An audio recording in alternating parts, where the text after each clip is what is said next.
Қазақстандықтарға 138 мың теңгеден түсіп жатыр. Отбасы банк салымшыларына мемлекеттік сыйақы түсті. Жыл сайын тұрғын үй құрылыс жинақ ақша жүйесіне қатысушыларға 20% мөлшерінде мемлекет сыйлықақысы төленеді. Мемлекет сыйлықақысы 200 айлық есептік көрсеткіш. 2023 жылы 1 айлық есептік көрсеткіш 3450 теңгеге тең, немесе 690 мың теңгеден аспайтын сомаға есептеледі.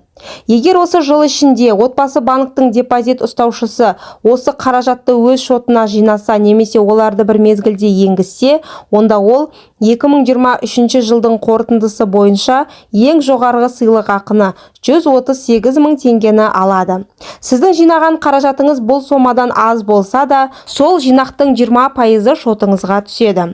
Мемлекет тарапынан 20% көлемінде бонус алуға үлгеру үшін отбасы банктің салымшылары былтырғы 29 желтоқсанға дейін өз депозиттерін толықтырып үлгеруі тиіс еді. Ұлттық банк мәліметінше 2023 жылғы 1 желтоқсандағы жағдайға сәйкес отбасы банктегі жеке тұлғалардың салым мөлшері 2,296 триллион теңгені құраған.